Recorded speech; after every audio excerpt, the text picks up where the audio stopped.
I just want to address something quickly. This is actually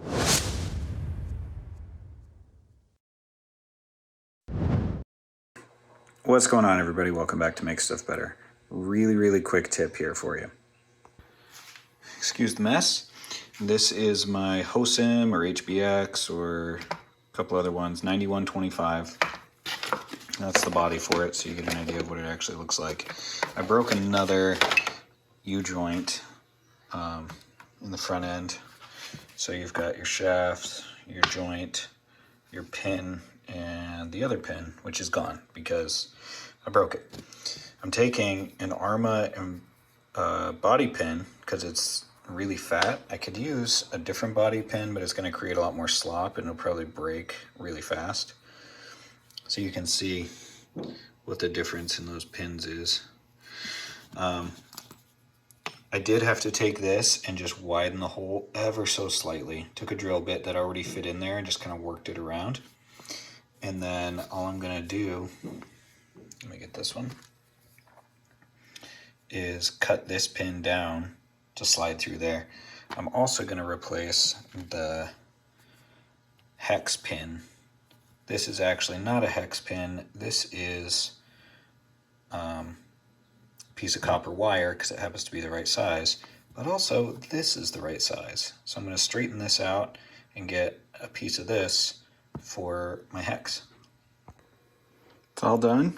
It's a pretty tight fit on the inside pin where the two pins slide through each other, which is probably a good thing. I know a lot of people say don't grease or oil these because it'll collect dirt and then it just create like a grinding compound in there, but I've broken so many of these things because that little pin just wears out. So I'm gonna try just putting a dab of oil on there and see what happens. This is the front left one. And we'll try it out for a while and we'll see if it breaks. And there is the hex pin. Drop the hex on.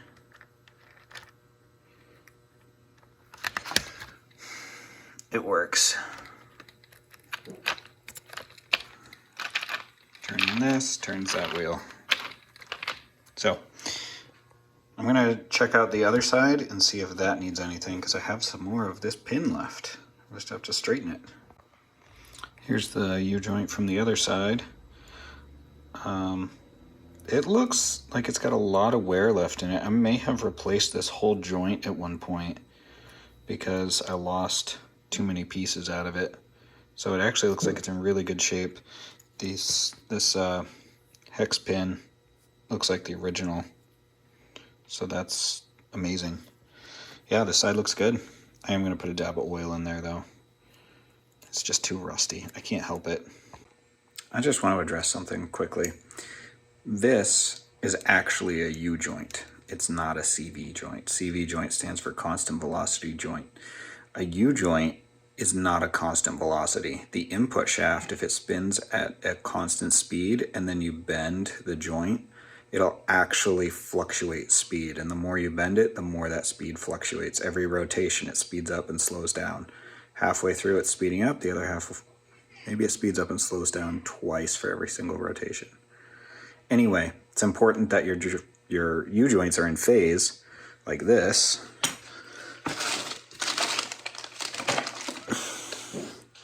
This is for my Traxxas Slash, similar style joint, built the exact same way, but there's one on each end. So they build these generally, I don't know if this one's in phase, but they build them so they slide together in phase with each other so that this centerpiece will fluctuate its speed, but the two ends, so the input is a constant speed and the output is a constant speed, and it cancels itself out. They call it in phase. But just because it looks funny doesn't mean it's a constant velocity joint. This is technically a U-joint. I'm going to do a whole video on this, on which joints are constant and which joints are U-joints, technically. U-joints are stronger than CV joints, so that's why they just use those generally. The dog bone, I'm going to find a way to test this so that I know if it's actually a CV or if it's not. It's not a U-joint for sure because it doesn't fully connect. It slides a little bit as you turn it. Those pins will slide on the cups. But I'm going to set up a whole apparatus and test it, and we're going to find out which types of joints on RC cars are actual constant velocity and which ones are not.